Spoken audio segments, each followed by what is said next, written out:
L'année 2000 vient de commencer, en France les gens se ruent dans les banques pour échanger leurs derniers francs contre des euros, à la télévision des épisodes de Amour, Gloire et Beauté ou encore Walker Texas Ranger passent en boucle depuis des années, et le français qui aime les sitcoms n'a que Friends à se mettre sous la dent. Mais aux États-Unis c'est différent. Le Prince de Bel-Air, Friends, Les Sopranos, Robocop, Beverly Hills et même Charmed, toutes ces séries ont deux points en commun. Leur succès indéniable et le fait qu'ils ne représentent absolument pas l'américain moyen. Toutes ces séries représentent des personnages ayant un bon niveau de vie, supérieur à la moyenne, et des personnes populaires, mais ça, c'était sans compter sur Lin Woon Boomer, l'homme qui rendra nostalgique une génération entière en entendant ce générique 20 ans après sa sortie. Yes, no, maybe, I don't know, can you repeat the question? You're not the boss of me now, you're not the boss of me now, you're not the boss of me now, and you're not so big, you're not the boss of me now, you're not the boss of me now, you're not the boss of me now, and you're not so big. Life is unfair. La traduction littérale serait la stratégie du gâteau à la fraise, et on va garder ce terme jusqu'à la fin de la vidéo. En France, on connaît ce personnage sous le nom de Charlotte aux fraises. Charlotte est une petite fille aux cheveux rouges qui porte des vêtements très colorés, son monde est doux et joyeux, et chaque jour, elle vit des aventures tout aussi colorées et mignons qu'elle.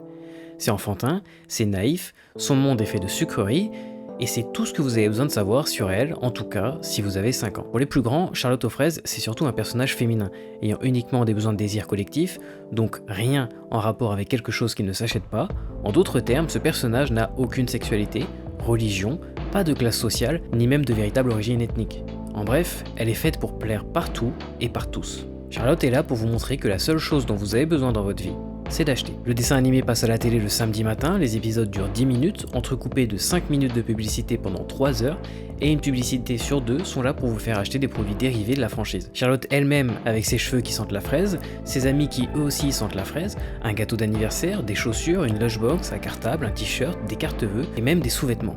Bref, vous avez compris, Charlotte est une poule aux œufs d'or. Tout ça se passe après le passage du président Ronald Reagan. Reagan et son gouvernement font supprimer une loi qui forçait les créateurs d'émissions pour enfants à créer à minima un programme éducatif, mais surtout, il était très dur de vendre des produits dérivés de ces programmes. Sous Reagan, les choses changent et très vite. Charlotte aux fraises rapporte des milliards de dollars en moins de 4 ans, les autres veulent leur part du gâteau évidemment, et c'est à ce moment-là que la stratégie du gâteau à la fraise prend place. Tortue Ninja, les Schtroumpfs, Barbapapa, Transformers, Hello Kitty, tous les dessins animés se mettent à sortir un tas de produits dérivés, jeux vidéo, bandes dessinées, vêtements, cartables et autres accessoires, mais ceux qui viendront planter le dernier clou pour fermer le cercueil, c'est eux.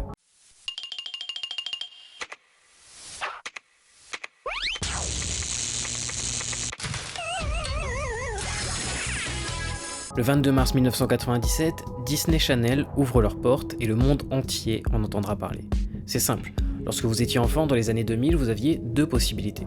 Avoir Disney Channel ou se contenter de la TNT et regarder Malcolm sur W9, mais on y reviendra. Disney pose les bases rapidement. Ce qui marche chez eux, c'est les produits dérivés évidemment, mais la musique c'est important.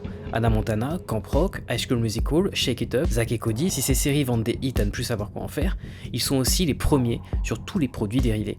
Walmart crée même une marque de vêtements en lien avec Hannah Montana, mais leur point commun à toutes ces séries, et on peut aussi inclure celle de Nickelodeon, avec iCarly ou Victorious, c'est qu'elles présentent des personnages aisés, des gens populaires. Ne jamais parler de problèmes d'argent et montrer que tout est facile, et ça même pour une série comme Les Sorciers de Beverly Place, où ils travaillent dans un restaurant de sandwich, mais où leur appartement ressemble à ça. L'idée est de vendre et faire rêver certes, mais ce que peut se permettre une série comme celle-ci, c'est aussi vendre des produits qui ne leur appartiennent pas.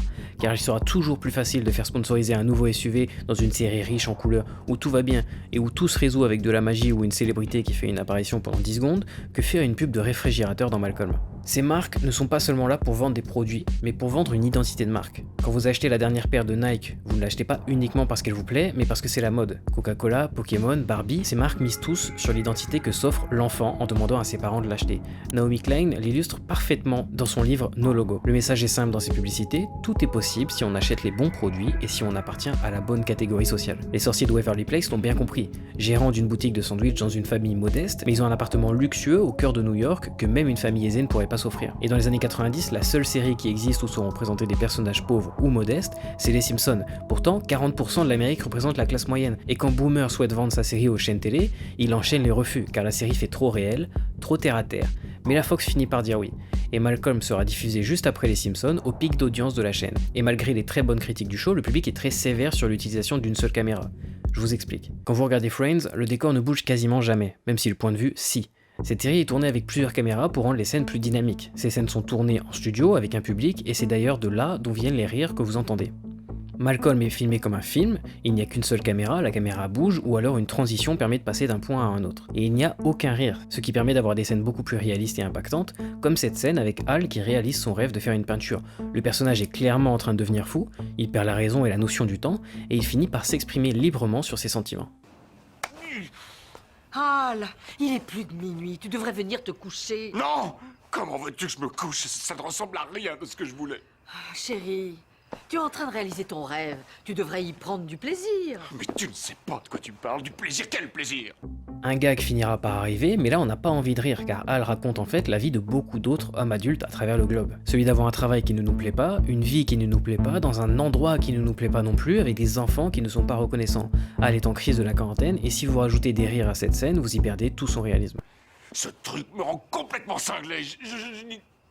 Je n'y arrive Mais pas. tu n'es pas obligé de le finir ce soir, regarde dans quel état tu es. En fait, t'es en train de te tuer, là. Je suis presque. Je le sens. Je touche au but. Plus qu'un jour. Il y a au moins, je ne sais pas, moi, 1500 litres de peinture sur cette toile. Qu'est-ce que tu veux? Bon, revenons au sujet principal. Si la série tourne majoritairement autour de Malcolm, on va d'abord s'attarder sur Lois, qui est pour moi la définition du sacrifice. Lois est détestée par sa mère, c'est le personnage le plus impopulaire de la série au sein de cette famille, car c'est le personnage dominant. Elle est colérique, têtue, agressive, elle incarne une mère prête à tout pour protéger ses enfants, même si ça ne la rend pas forcément aimée. Elle déteste son métier, mais elle y est contrainte pour subvenir aux besoins de sa famille, elle accumule les enfants sans jamais réellement prendre de pause, repousse ses propres besoins, y compris ses vacances, jusqu'à la fin de la série où elle attend un 6e enfant. Harley Russell en parle beaucoup mieux dans son livre The Second Shift. Son livre dénonce l'effet de la deuxième journée de travail que subissent une majorité de femmes de familles modestes et pauvres, l'idée de travailler à l'extérieur de la maison pour subvenir aux besoins familiaux, et rentrer s'occuper de sa famille, du repas, de la lessive, du ménage et de toutes les charges mentales qu'ont le foyer. Et rapidement, un fil rouge se dessine. La famille de Malcolm vit au-dessus de ses moyens, et c'est loin d'être une simple question de confort. L'argent est une véritable source de tension, ils sont les plus pauvres de leur quartier, les 3 enfants dorment dans la même chambre, dont 2 dans le même lit, et les scènes où la famille essaye de payer ses factures, ou encore lorsque Lois perd son emploi, montrent parfaitement la réalité de ce souci économique. Lors de la première diffusion de la série, 23 millions d'Américains regardent Malcolm, et là où les chaînes télé qui ont refusé Malcolm se sont trompées, c'est en croyant que l'Américain moyen se sentirait insulté en voyant Malcolm. Mais la série ne les insulte pas, elle les représente enfin. Hal est quasiment le contraire de Lois. Il est drôle et attachant, très naïf et fait au moins autant de bêtises que ses enfants. Il est totalement dépassé par les événements de son foyer et déconnecté des responsabilités de son rôle de père. Ça fait pas de lui un mauvais père pour autant, mais il fuit les conflits et force donc Lois à endosser encore une fois. Que ce soit son travail ou encore ses passe-temps qu'il s'offre alors qu'ils sont sans véritable intérêt et tout en sachant que sa femme ne trouve pas le temps d'avoir ses propres passe-temps, il est un peu le bon flic du duo. Le souci, c'est qu'avec ce comportement, il est le 7e enfant de la famille. Et si Bryan Cranston incarne justement le rôle du sacrifice dans Breaking Bad, en habitant lui aussi dans un endroit trop cher pour lui, avec un métier en dessous de ses qualités intellectuelles pour éduquer son fils handicapé, dans Malcolm, ce rôle est à sa femme. Malcolm est le personnage principal de la série. Très tôt dans sa vie, on découvre qu'il est surdoué et cette intelligence est un poison pour lui. Il est considéré comme le sauveur de la famille, celui qui doit aider à trouver des solutions pour tous les problèmes, mais surtout, et on y revient, les problèmes d'argent. Malcolm n'est pas juste un gamin intelligent, il est celui qui doit les sauver, et c'est un fardeau. Son bureau pour faire ses devoirs est pile entre les 2 lits de sa chambre avec ses frères qui font toujours n'importe quoi, frère qu'il doit aider en permanence, et qu'il ait 7 ou 17 ans, il n'a pas son mot à dire sur son futur. Il doit le réussir, il doit faire mieux qu'eux, il doit faire mieux que ses camarades, mieux que sa famille, toujours mieux, même quand il est le meilleur. Tout ça est parfaitement illustré dans le dernier épisode de la série. Et en quoi devenir riche, c'est foutre toute ma vie en l'air? Ce n'est pas la vie que tu es censé avoir. La vie que tu es censé avoir, c'est aller à Harvard, obtenir toutes les bourses et rafler tous les prix qui existent, être le premier de tous tes cursus et commencer ta carrière dans la fonction publique ou alors comme procureur ou directeur d'une ONG. Ensuite, tu seras gouverneur d'un État et tu deviendras président. De quoi? Des États-Unis d'Amérique. Papa! Un vrai fiston, mais c'est vrai. On croyait que tu le savais. Nous, on avait des ambitions plus modestes, mais toi, tu mettais la barre toujours plus haut. Et si je veux pas devenir président? C'est trop tard maintenant, tu dois le faire. Non, tu crois? Tu as déjà choisi mon axe politique sur les impôts et les taux d'intérêt? Et les principes de ma politique étrangère? Mais on s'en fiche de ça. Ce qui est important, c'est que tu seras la seule personne à ce poste à se sentir enfin un tant soit peu concerné par les petites gens telles que nous. Ça fait des milliers d'années qu'on est du mauvais côté du manche, et en ce qui me concerne, j'en ai plus qu'assez. Alors tu vas devenir président, monsieur le génie. Un point, c'est tout. Ça t'est jamais venu à l'esprit que j'aurais pu accepter ce travail, devenir vachement riche et après envisager de devenir président? Bien sûr que si, mais on a décidé que non. Pourquoi? Parce que tu n'aurais pas été un bon président. Tu n'aurais pas assez souffert. Attends, tu plaisantes ou quoi? J'ai souffert toute ma Je vie. suis désolée, c'est loin d'être suffisant. Tu sais ce que c'est que d'être pauvre et aussi de travailler dur. Maintenant, tu vas apprendre ce que c'est que de laver par terre et de bosser comme un âne. Et de devoir en faire 2 fois plus que les autres autour de toi. Sans que ça ne change rien, parce qu'ils continuent à te regarder de haut. Et toi, t'essaieras de leur plaire à tout prix, et eux, ils n'en auront rien à faire. Et ça te brisera le cœur. En revanche, il sera plus fort et plus grand. Tu ouvriras enfin les yeux, et là, tu sauras qu'il y a mieux à faire que de prouver qu'on est le plus intelligent du monde. Je suis désolée, Malcolm, mais ton chemin ne sera pas facile. Tu n'auras pas une vie amusante et légère dans le luxe et l'argent. Ça, ce sera Dewey. C'est vrai? Cette réalité, on la découvre à chaque début d'épisode, quand Malcolm ouvre les yeux dans le générique. Le générique nous dit « La vie est injuste ». Si aujourd'hui des films ou séries à succès comme Hunger Games ou Shameless parlent littéralement de pauvreté comme l'a fait Malcolm, dans les années 90 ou 2000, c'est loin d'être le cas. Et encore aujourd'hui, c'est assez impopulaire. Malcolm raconte une vie qui nous ressemble, le 4e mur et la caméra qui les suit dans la maison nous donnent l'impression d'être spectateurs de la situation, on y voit les vraies galères d'une vie dans la classe moyenne, les cercles vicieux du manque d'argent et les inégalités qui n'étaient pas montrées avant.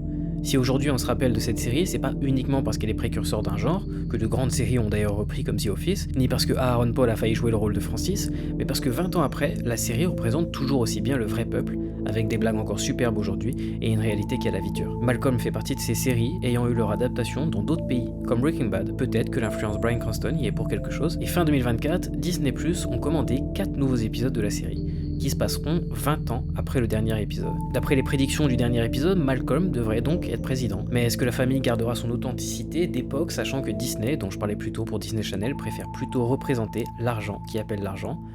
On le saura en temps voulu.